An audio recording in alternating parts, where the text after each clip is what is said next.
And we are live with our 58th installment of Nansen Office Hours, GM from rainy Singapore. And thank you for joining us today. Drop your GMs in the chat, please. My name is Alex. I'm the co-founder and CEO at Nansen. Some people call me the token god. If you are new to our office hours, every Wednesday, we do a Nansen and chill session where we look at Nansen's new features. We answer questions from you in the chat, so please drop questions there. And we drop the occasional alpha leak, depending on what we come across in the platform. Today, I don't have any special guest with me, so I'm going to run through the whole office hours solo.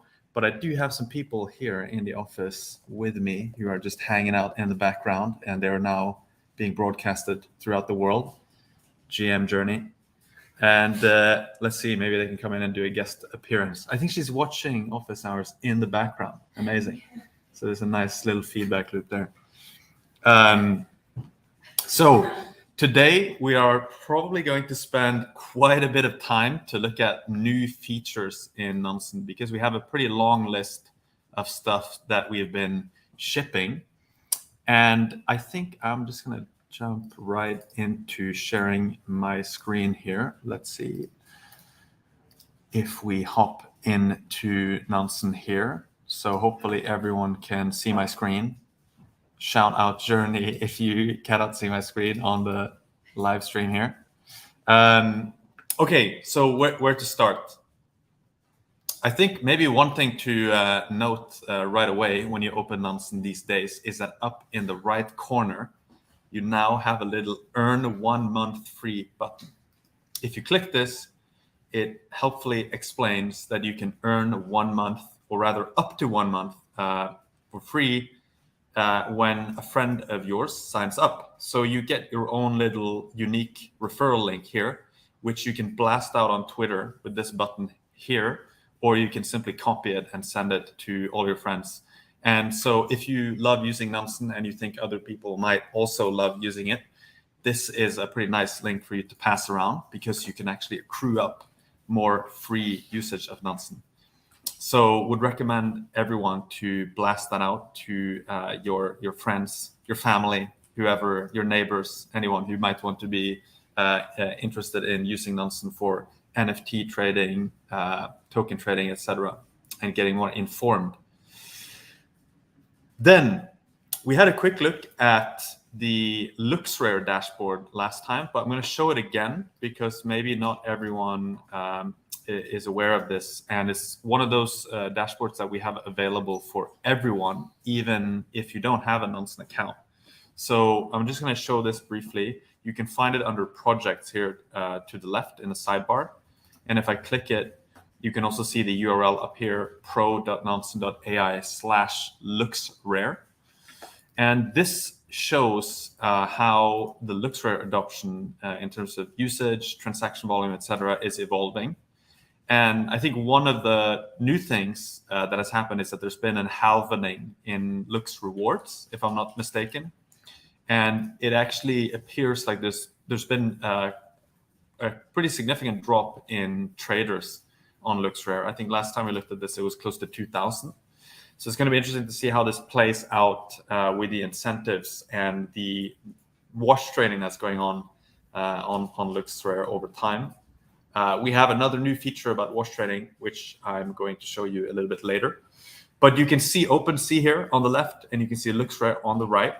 And I personally like this chart down here, which is pretty cool. It shows trading volume, LooksRare in green and OpenSea in blue. You can see how these two platforms are very different in trading volume, namely in that OpenSea has a very consistent hourly trading volume, whereas LooksRare has these insane spikes. And if I'm not mistaken, I think Lennart and our team pointed out that the spikes tend to occur right before midnight. I'm not sure in which time zone, but effectively to get in, the last trading volume before the rewards are distributed for that day or calculated for that day. So I think that's why you see this kind of almost like heartbeat, very regular rhythm with spikes, at least one spike every day. Of course, if you look at number of transactions, it's much lower in LooksRare. compared to OpenSea. And that's because many of the trades that are happening on LooksRare are large individual transactions to drive up that volume.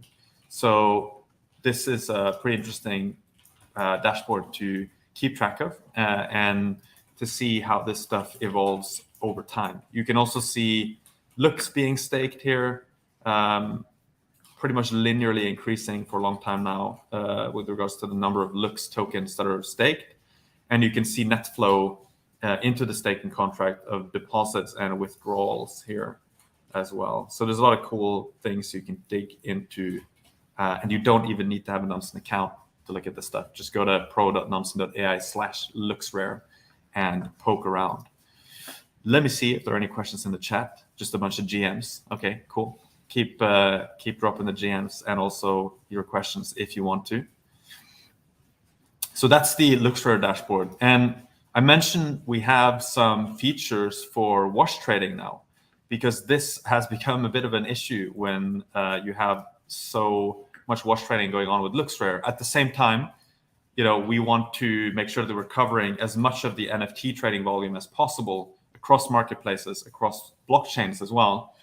But if you go to NFT Paradise now, you will see that up here, there are actually now two filters you can add. There's the marketplace one, which we already have had for a little while. And you can filter out, for example, only OpenSea and initial mints, or LooksRare and initial mints, etc.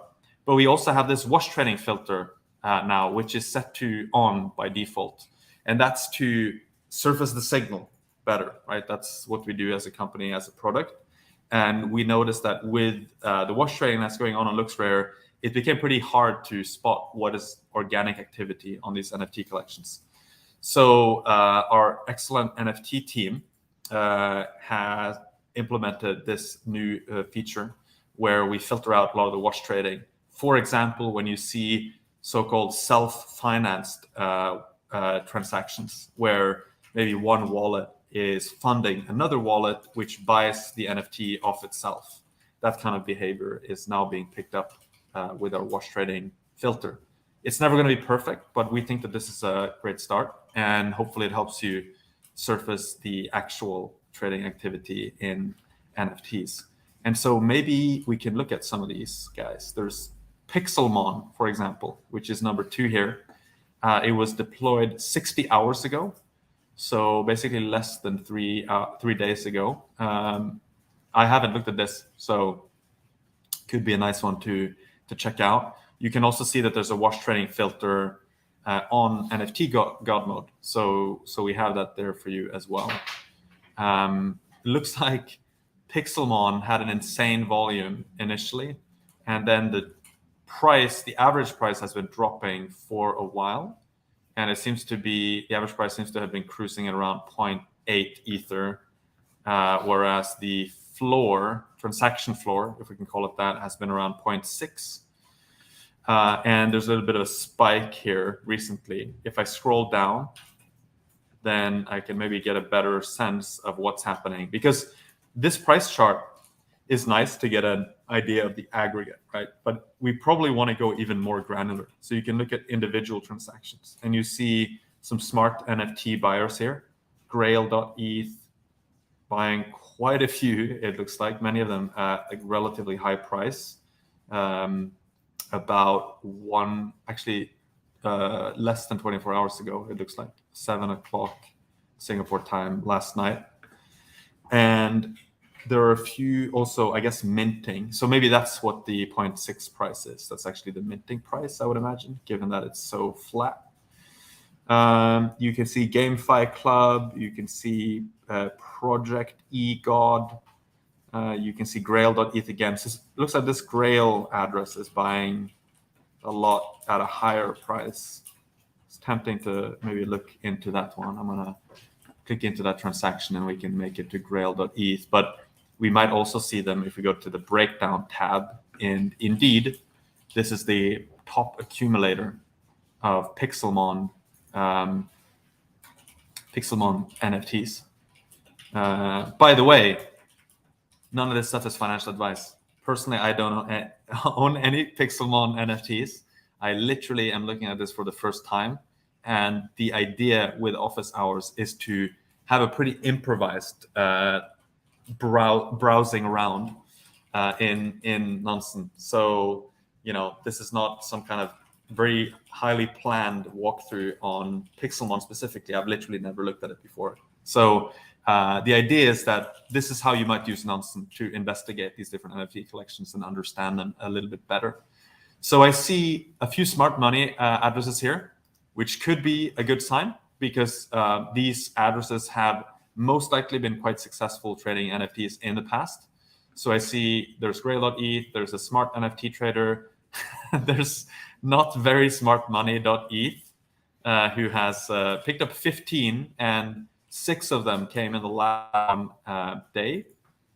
And if I look down at the top holders, you see actually those same addresses. And you see a few other ones too, like masterbrains.eth and nftbullet.eth. I'm actually curious on that grail.eth wallet, because by the way, they just bought their last one 4 minutes ago, so they seem to still be scooping up these NFTs. But I want to click through on this because I want to figure out what this address actually is and what it does if it's buying other NFTs as well. And it looks like it also has a lot of Azukis, Clonex. What else does it have? I never know how to pronounce this one. 0n1force, ON1force. It has fees.wtf NFT. Is that a real thing? I didn't know. I just knew about the fees WTF tokens. But yeah, you can see which it has a lot of Pixelmons, has a lot of Azuki. Interestingly, exactly the same amount, 113. Huh. Why is that? Maybe a coincidence, maybe not sure. And here's one of the Pixelmons that Grail.eth scooped up. I might want to look at this one on OpenSea to get a sense of what this actually is. Okay, looks like it's some kind of animated thing, and it's not rendering properly on OpenSea, or it's not playing. Let's see. Okay, that's a shame. Doesn't actually play on mine, but seems to be some kind of 3D render animation thing. Maybe if we go to the Pixelmon website, we can get a better sense. Okay, so they're probably unrevealed. Looks like it doesn't have any traits yet, so I guess this is just a placeholder for what these Pixelmons actually will look like. So it looks like some kind of game. Pixelmon Land, early access, rewards, pre-sale, and owning a Generation 1 Pixelmon. Feels like some kind of play to earn or blockchain gaming kind of thing. Maybe the mint here. Yeah, there you go. 0.6 ETH. That explains the data that we saw. If we go back, right, we were looking at the individual transactions, and you see all these 0.6 ones are basically mints. So some are being minted, some are being bought and sold on the secondary market, though, which is kind of curious. I'm not sure why they're doing that, but interesting to note nonetheless. And it's kind of cool how you can see literally in the data, that the 0.6 kind of floor here of minting is reflected here in the price that it costs to mint. Looks like they have 347 left. I got to say 0.6 ETH seems like a pretty high mint price, but who knows how the price will evolve. Maybe it will go up a lot. Who knows? Yeah, so this is a pretty cool one. Might want to check this, look into this more.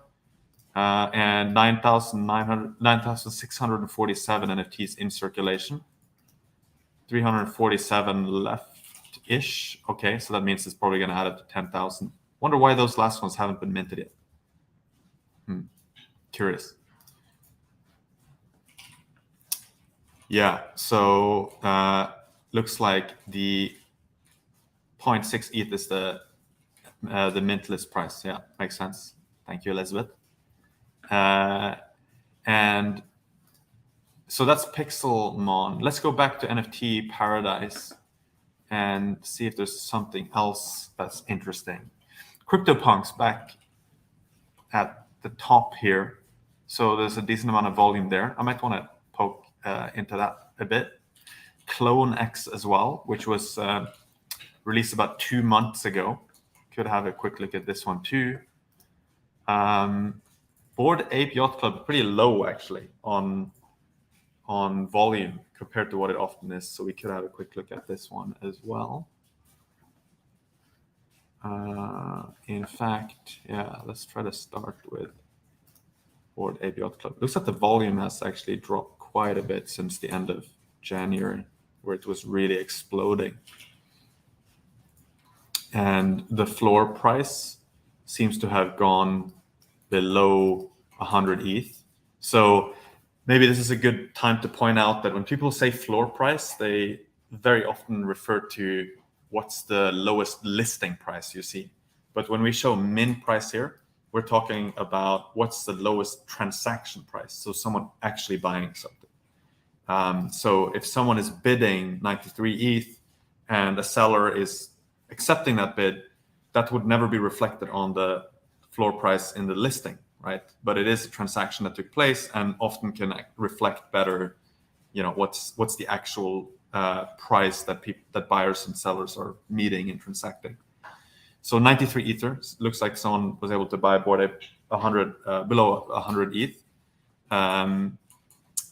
and it also looks like not a lot of smart NFT buyers. There's goldape.eth who bought an ape for 99 Ether 5 days ago. But most of these addresses are now what we call common buyers, interestingly. And it looks like someone did some kind of private sale or had some kind of issue where it was sold for 0.01 Ether. They probably sold it to themselves, or there was some kind of OpenSea bug. Probably they sold it to themselves. But we can have a quick look at this.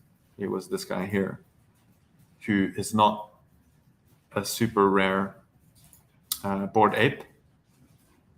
In fact, yeah, looks like it was sold from one OpenSea user to another for 0.01 Ether, but then they quickly sold it for 99 Ether afterwards. So I can only guess that they just sold it to themselves or something like that and then flipped it.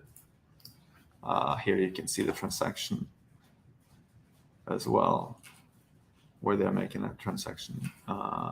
Bid one. Hopefully no one got screwed on that. Hopefully it was just someone selling to themselves without wanting to pay a lot of fees to OpenSea. All right. So it looks like not so much action on Bored Apes as it has been for a while. It's cooled down for the last week, which is kind of maybe a bit surprising given all the attention that they've been getting with the rumors of a new fundraising round. Let's look at Clonex. This price chart looks quite different. It looks like the average price has been pulled up by some pretty large transaction here in the last 24 hours. So the volume has been going down as well. Interestingly, the volume was super high on the same day as Bored Ape. So the end of January is when we had that big peak with lots of trading volume for Clonex. We see a few smart NFT buyers here. Lugus, I feel like we see this one everywhere these days. Smart NFT hodler, another smart NFT hodler, and another one. Maybe it's the same. And a few other ones. Bless my life with the clone.eth. And then a bunch of banana and ape emojis who bought for 17 ETH. Looks like the minimum price was 12 ETH in the last 24 hours in terms of the floor, the transaction floor price. And we can look at who's been buying clones. We see the smart NFT hodler in the last 24 hours has scooped up 2, and they have like 7 NFTs in total. Lugis.eth is sitting here on top. This is pretty crazy how many smart money addresses own this collection. It's like 1, 2, 3, 4, 5, 6, 7, 8, 9, 10, 11 out of 24. Almost half of the first page of holders are smart money addresses. That's pretty interesting to me.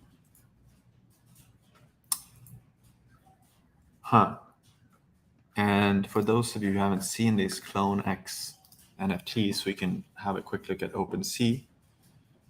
And this is one example of what they look like. You can see a few more down here.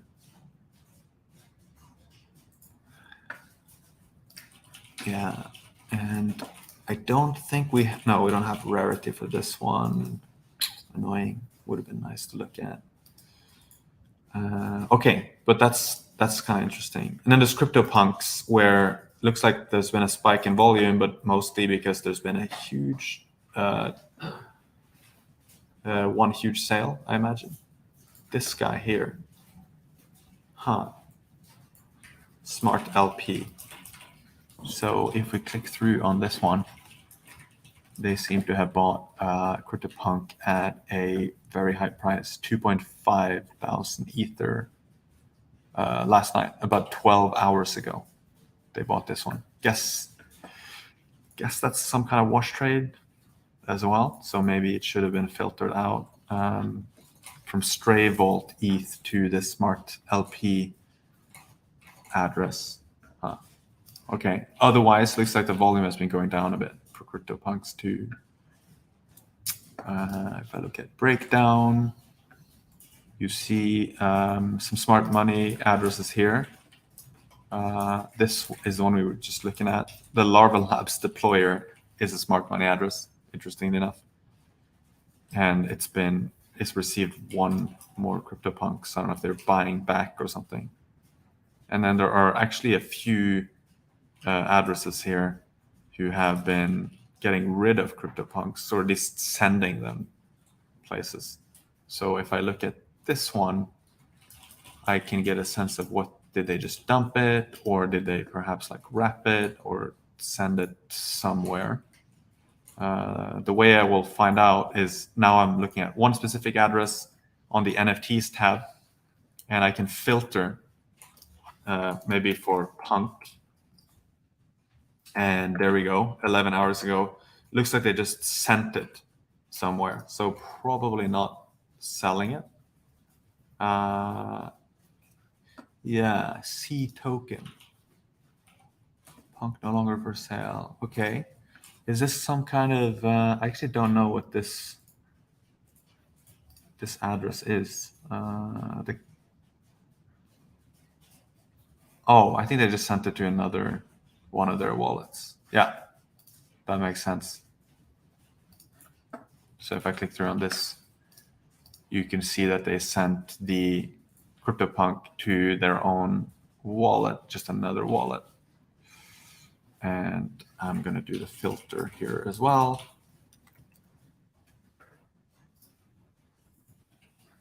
There we go. Receive. Okay, so they just received. I think they just moved one punk from one wallet to another one. Okay. Anyway, so you can get a sense of what's happening with CryptoPunks by looking into this stuff as well. Let me close some of these guys. Pixelmon.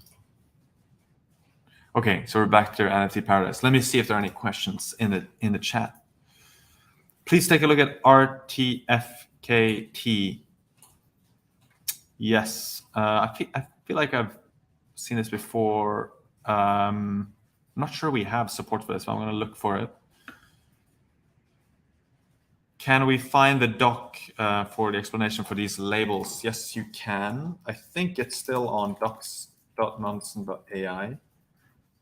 Let's see. Yeah, so if you go to docs.nansen.ai, you have this little link here.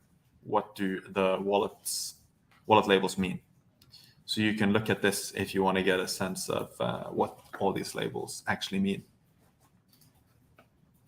Any other questions? RTFKT. Let's see if we can find that here. RTF.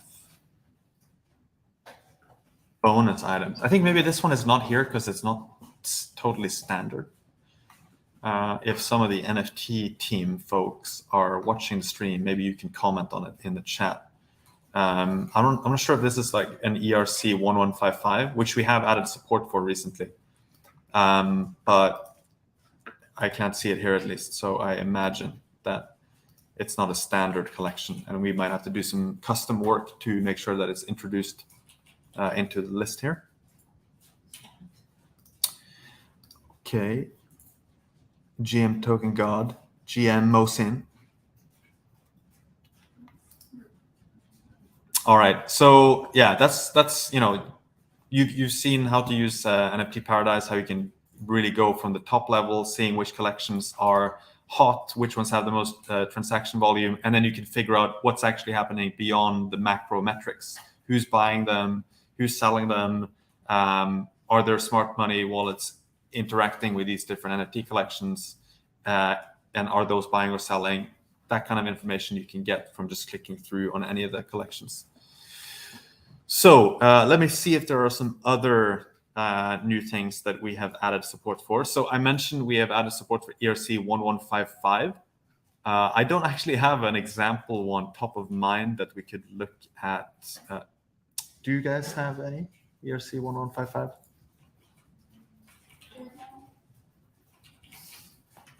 Let's see. I think parallel, no? Or something like that.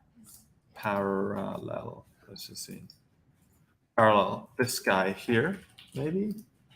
Yeah, there are like 32,000 wallets that have parallel. And so this is an ERC 1155.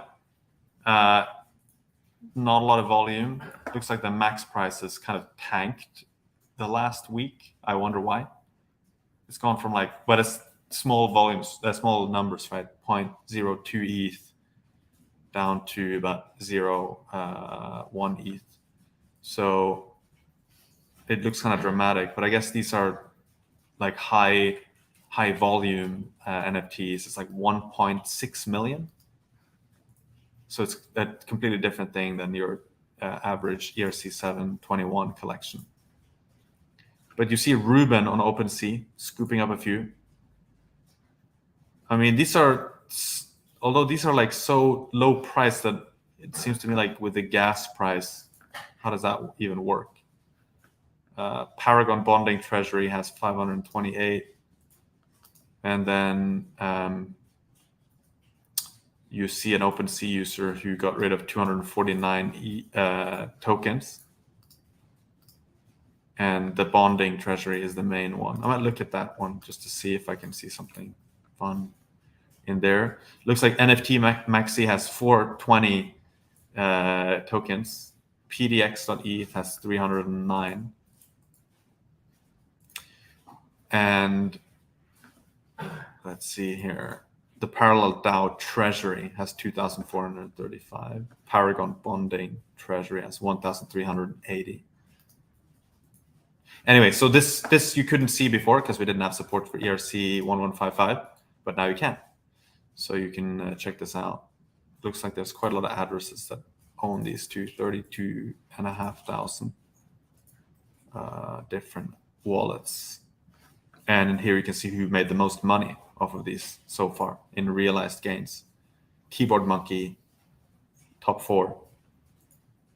And Arbo.eth is the one who's profited the most from these parallel NFTs. So that's pretty cool.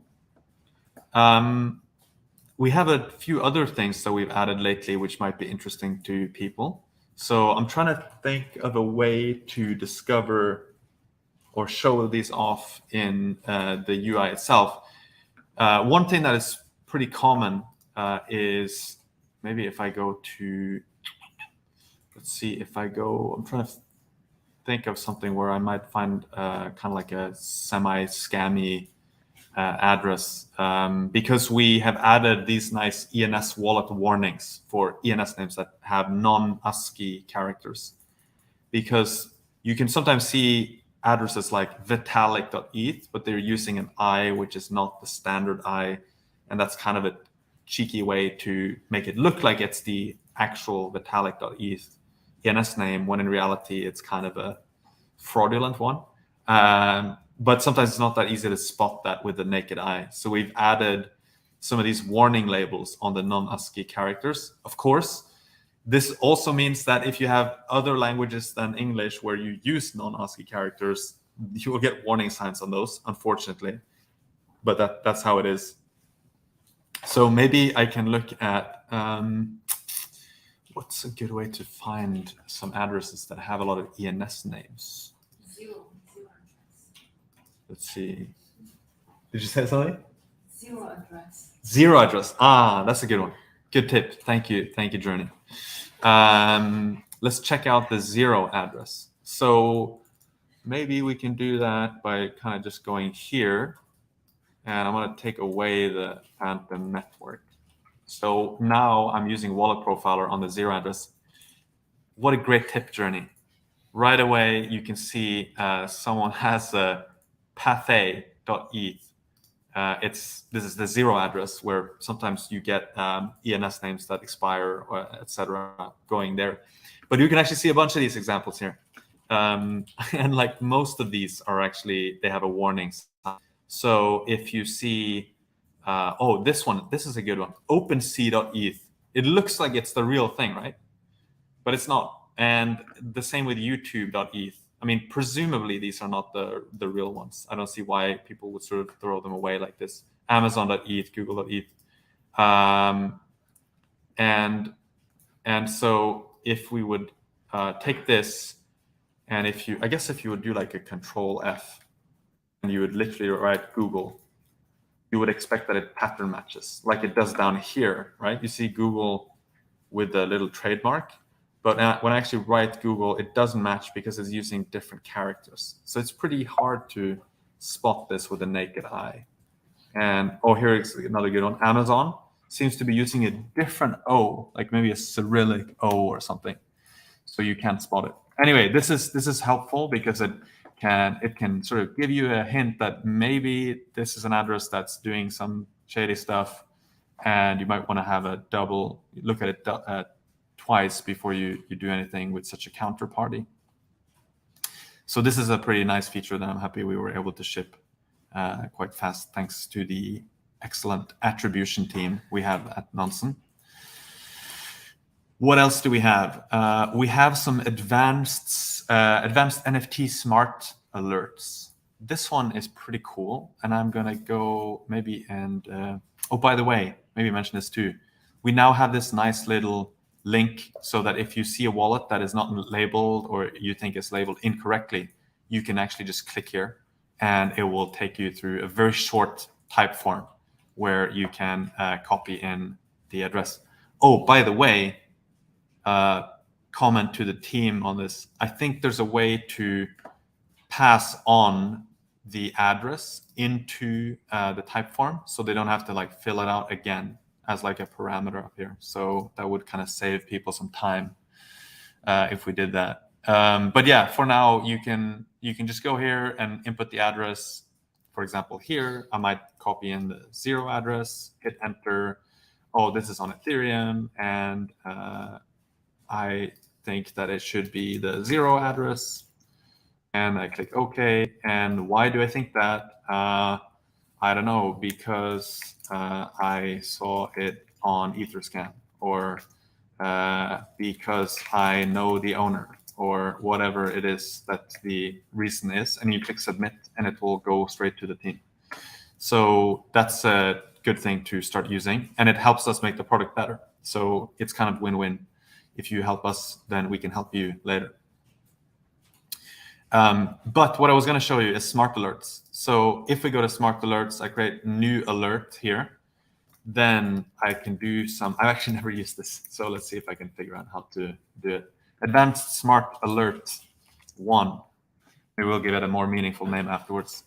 So I want to do this on Ethereum, and I want to do this on NFTs only because we're doing advanced NFT smart alerts. By the way, this is only for alpha users and VIP users. at the moment. Maybe it'll be made available to everyone, but just so you're aware. These are aggregated blockchain queries that run hourly. So, for example, we could say, hey, I want to have, I'm going to pick a completely random collection, such as pudgy penguins. And I will say, maybe I should get some kind of alerts when I see that there's at least 10 ETH worth of trading in 1 hour. Or maybe I want to get an alert if I see at least 200 ETH volume in a day.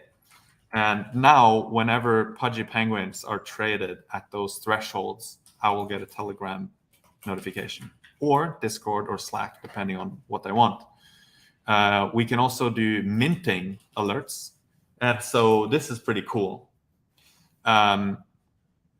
You can get an alert whenever you see at least 420 minters in 1 hour. Maybe that's a high bar. Maybe it's something like 100 minters is better.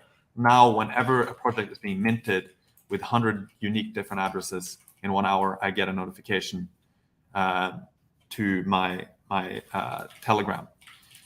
Maybe I only want to look at notable minters.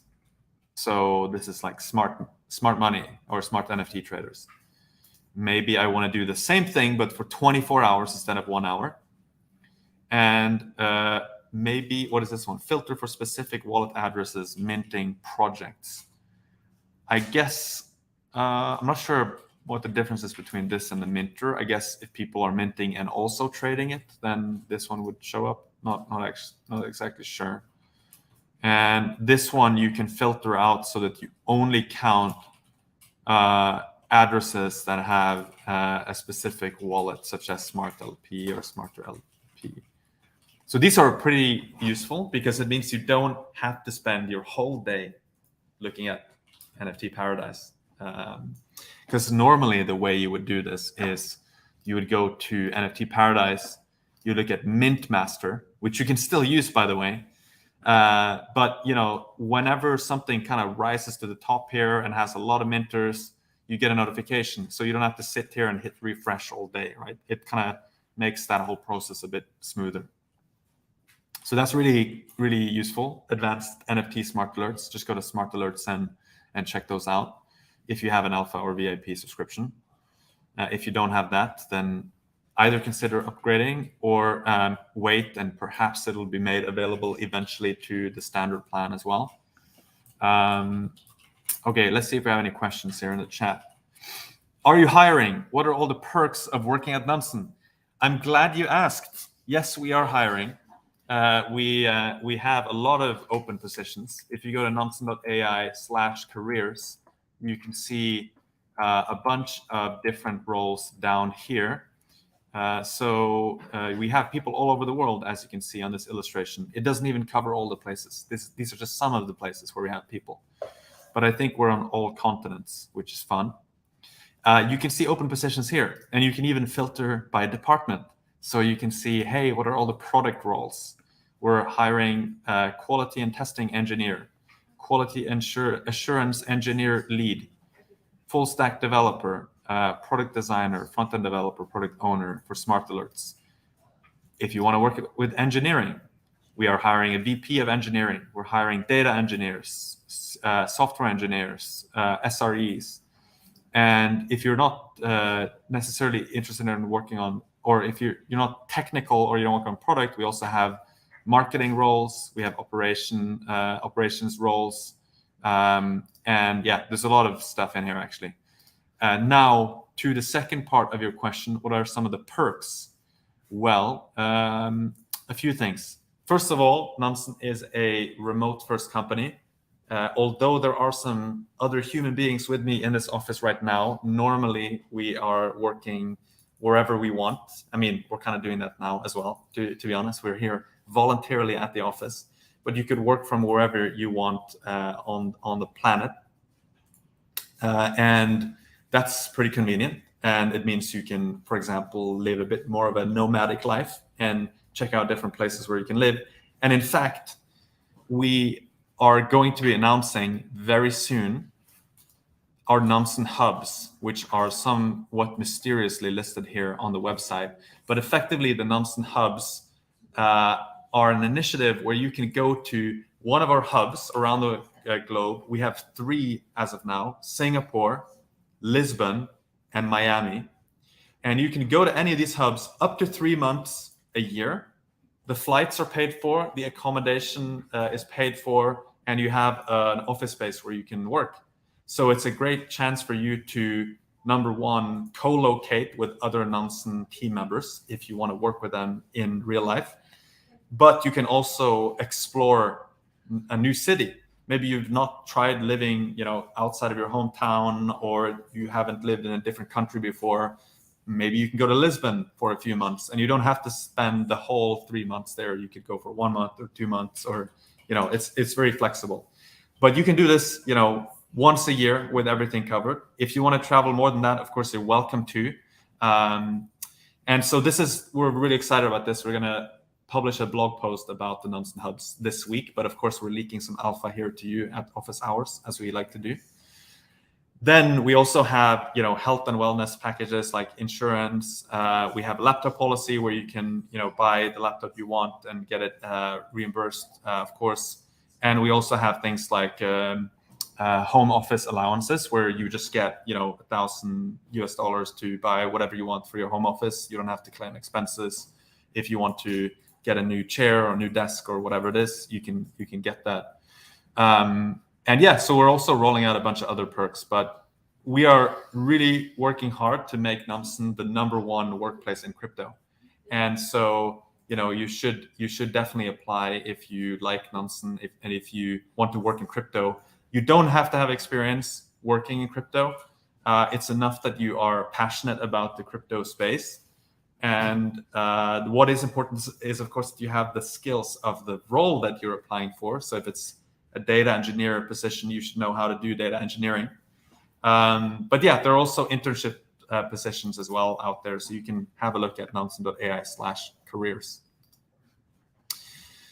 Okay, a few more questions here. So how to find gems using Nansen, especially using token God mode and NFT paradise. So I think we looked a bit at the NFT paradise, like the mint master, and I showed you the smart alerts. Hopefully that was useful, but I can try to show you some more on the tokens in ERC20. Someone is asking, can we see the other human beings? Yeah, let's see. Do you want to wave to the camera here? Some real human beings here in the studio. Also here, I don't know if Elizabeth wants to reach out. There's an arm here. Hello, human beings here. Besides me, they are real.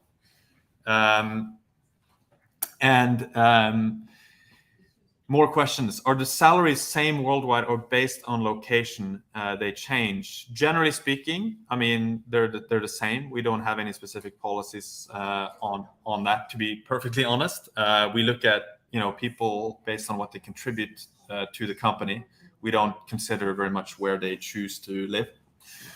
Do you help with Toby is saying nice tat? Do you help with visas as well? So just to be clear, the hubs program is up to 3 months, which means that you don't have to sort of relocate and change your address and get a work visa necessarily. But of course, some people need to get some kind of visa to just enter the country. And yes, we do help with that as well. And then Biza Dizzle is asking, can I just be Alberto's intern? Sure. Can interns work at hubs? As of now, I think the policy is that this is for full-time employees, not interns.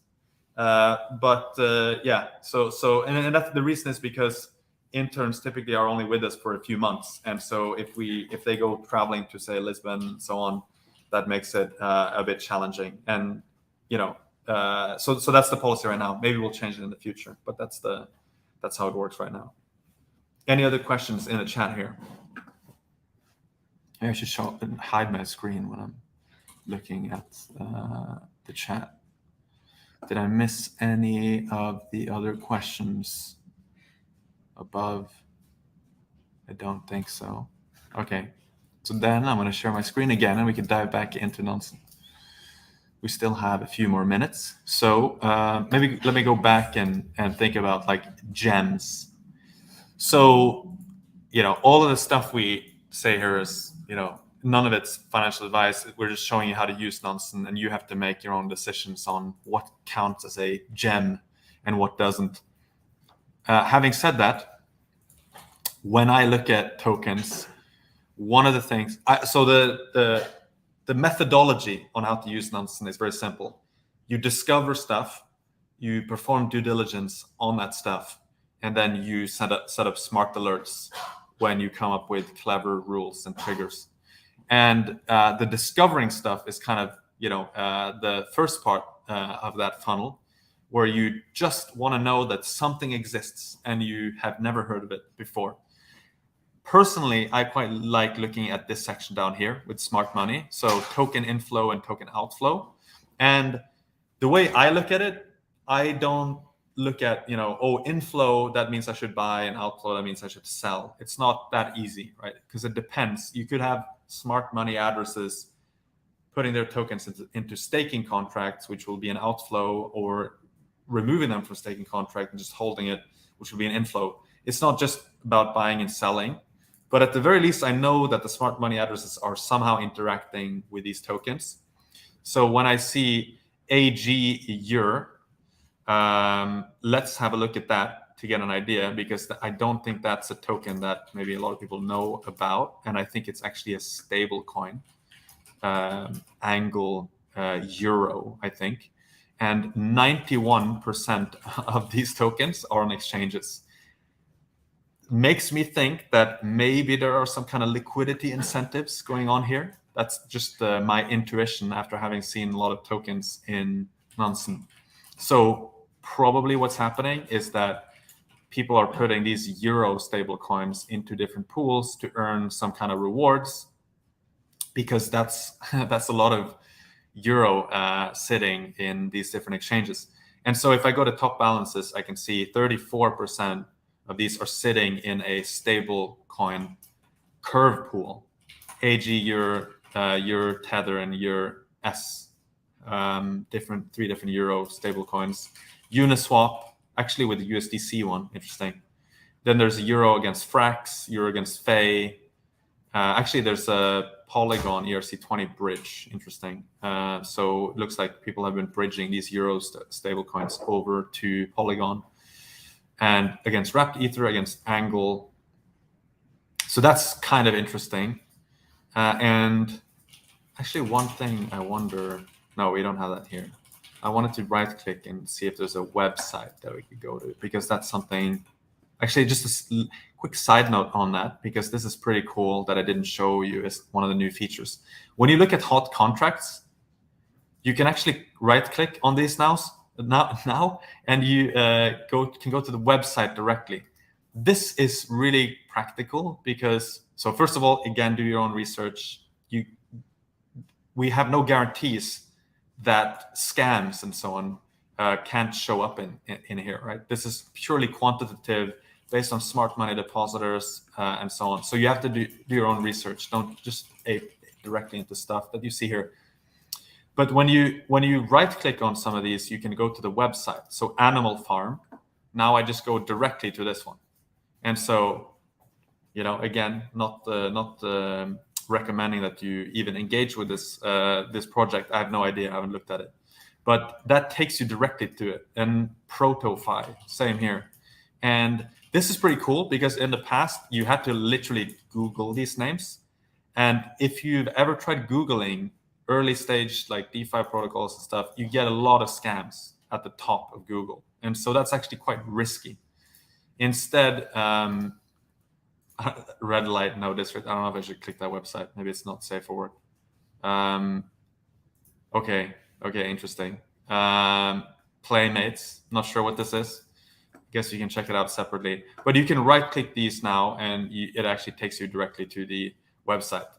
Now, what was going through my mind, because I was thinking, hey, it would be nice to actually go to, wherever these tokens are being deposited and used, right? So I would have liked to jump directly into that, and maybe we can find it in the Ethereum hot contracts tab to see if there's any AG contracts. Although I think possibly some of these smart contracts are not that new, so they're not going to show up here. What if I extend it to like 30 days?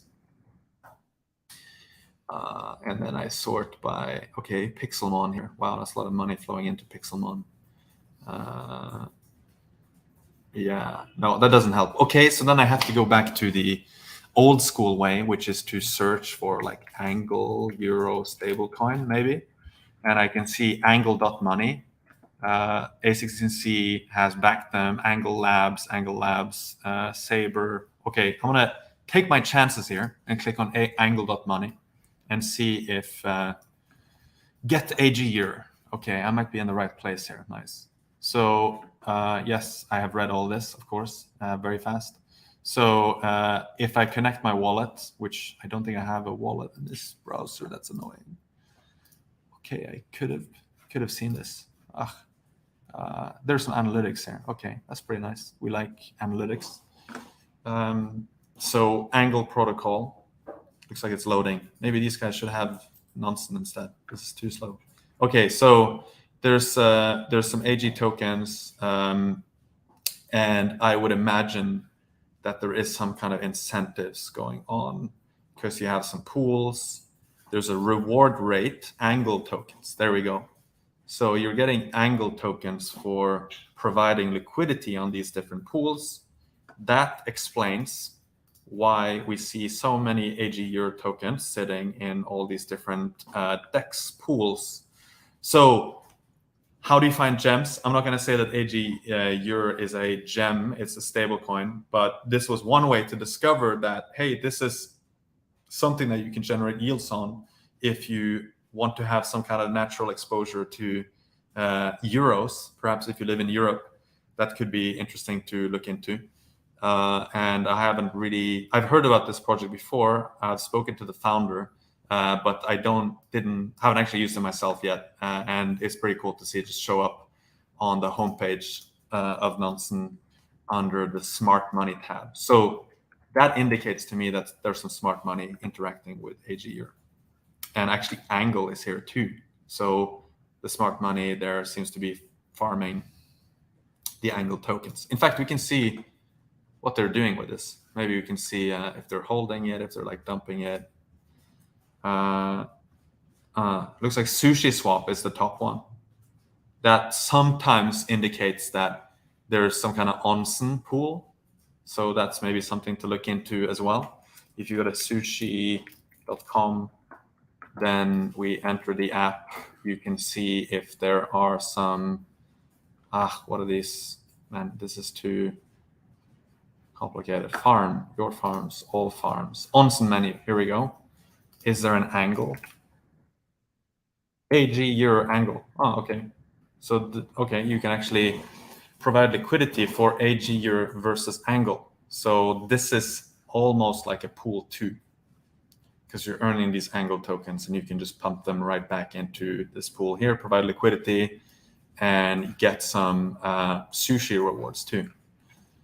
So yeah, this is how it, like, obviously, all this stuff isn't being spelled out to you directly, but as you learn to use Nansen, as you get more experience in DeFi, NFTs, and so on, you start to make these hypotheses kind of on the fly, and you work out what's happening. And this is, I didn't have to talk to people about this stuff. No one had to, let me into like some secret club where they told me about this stuff. I just looked at the data, and I can sort of work out these things just based on what you see happening on the blockchain. So that's exactly what we want to do with Nansen as a product. We want to surface the signal to you as a pioneer in the DeFi space, in the NFT space, as you interact with blockchains. So yeah, let me hop back to the chat here and remove my screen. So are there any new questions here? Mohsin, understood. Thank you, Token God. You are most welcome. Question, we are bullish or bearish? Generally not super keen on answering questions like that because it's super hard to know. And but I could take the chance to maybe help you at least get an informed opinion yourself by looking at some of the data. So we've looked at NFTs, we've looked at hot contracts, we've looked at tokens. There's some charts here that could be useful in the context of the macro environment. Stablecoin net exchange flow. This shows in net terms how much stablecoins are flowing into exchanges or out of exchanges. And if you go back and you look all the way back to the 27th of January, that's the last time you had more stablecoins flowing out of crypto exchanges than into them. In fact, it was $1 billion going out. But since then, there's in net terms only been inflow of stablecoins to exchanges. I mean, that sounds pretty good. That's a good thing in general, I would say, for the space. The other thing you can look at is the exact same thing, but for ETH. So, is there ETH flowing into exchanges or coming out? And I don't know if you notice, but the colors have been reversed here, because green for stablecoins, like going into exchanges, that's typically good for crypto markets. Not always, but it means, or it doesn't mean, but it should be correlated with people buying crypto, right? Because if you want to buy Bitcoin or Ether or any other tokens with stablecoins, you have to send the stablecoins to the exchange. So, the fact that you see this data doesn't imply that people are buying. On the other hand, if people were buying with stablecoins, they would have to send them to the exchanges, right? So that's something that you can think of as a relatively bullish indicator. But with Ether, it's kind of the other way around. If you see a lot of Ether being dumped on exchanges, that's maybe not great, because that's what you would have to do if you wanted to sell the Ether. And so generally speaking, there's more Ether going out of exchanges, which you can see by these green bars being going much lower. I personally think these charts would be a lot more useful if we had the actual balance, the aggregate balance, as a line chart on top of them. I think it would be easier to get a sense of how the trend is, but they're still pretty useful now with these bars, and you can get a pretty quick idea of like how this is moving. And if you wanted to go deeper into this, you can also click on the top. There are two like more detailed dashboards that you can look at for this. The first one is the ETH tracker. So I'm going to click on this now, and I'm going to close some of these other guys up here. And the stablecoin master. So ETH tracker, this is like pretty much this approximately the same chart. If maybe the time window is a little bit different. And then you can see which exchanges have the most Ether in aggregate terms. And you can also see things like contracts being deployed per month. It's actually dropped a lot after the London upgrade, because you no longer need gas token contracts, Kai token contracts, and empty contracts, which were used for like gas optimizations. You don't need those anymore. So actually the number of smart contracts issued on Ethereum has gone down a lot after the London upgrade, or EIP 1559. This here is pretty cool. I think this is one of the more underrated sections in Nansen, actually. Notable transactions and wallets for Ether. These are like large transactions of Ether. And you can discover a lot of cool stuff here. Like you see, this is the Jump trading wallet that funded Wormhole. If you recall, there was a hack on Wormhole where something like 120,000 Ether or in that area basically got under collateralized. So there was Ether being minted on Solana, and that means you could bridge it back. And so you had a deficiency of Ether on the Solana side. And so Jump Trading plugged that gap. And here you see the address that actually funded those, and that they withdrew the Ether from Binance. So that's kind of cool. You can also play around with these, right? You can sort by time, by volume. So 17 minutes ago, there was a huge transaction of 4,800 Ether going into LooksRare. And looks like it came from this address, went into this Luca W2, and then into LooksRare. So there's a lot of narratives and cool stuff that you can discover by just clicking through this list. If I'm a journalist, I would be looking at this every day and just like looking for interesting stories around large transactions. But this could help you get a sense of what's happening with Ether. There's also some cool aggregate stats here on volume. Here you see jump trading, wormhole funder, 120,000 Ether, as we said earlier. That story in itself you can see it directly in the data, which is cool. That's ETH Tracker. And then Stablecoin Master is kind of a similar story, but for stablecoins, not going to go too much into the details here. But I think one thing that we highlighted in our State of Crypto industry report was that USDC has flipped USDT on Ethereum. And you can actually see that very clearly here on this chart. So yeah, that is a long answer to whether the outlook is bullish or bearish, but you can look at these data points yourself and make up your own opinion. We're actually coming up on the hour now, so I wanted to make sure that maybe the call to action for this session, if you have a Nansen account, you should make use of this referral program. So up to the right, click this link, blast the tweet out. You just click this one, it pre-writes the tweet for you, you hit tweet, so it's pretty easy. And you can basically start earning free time on your Nansen account, so you don't have to spend money to renew your subscription, at least for a while, depending on how many people you're able to refer. So that's the call to action that I would leave you with here at the end. And yeah, so I think we can wrap it up there. Thanks very much for joining the office hours this week. We hope you enjoyed the walkthrough, not a discussion this time because I was here all alone. If you liked it, then please give the video a thumbs up and share it with your friends. Remember to subscribe to our YouTube channel, turn on the notifications, and this way you won't miss any alpha leaks. Thank you very much for joining, and we will see you next week. Take care. Bye-bye.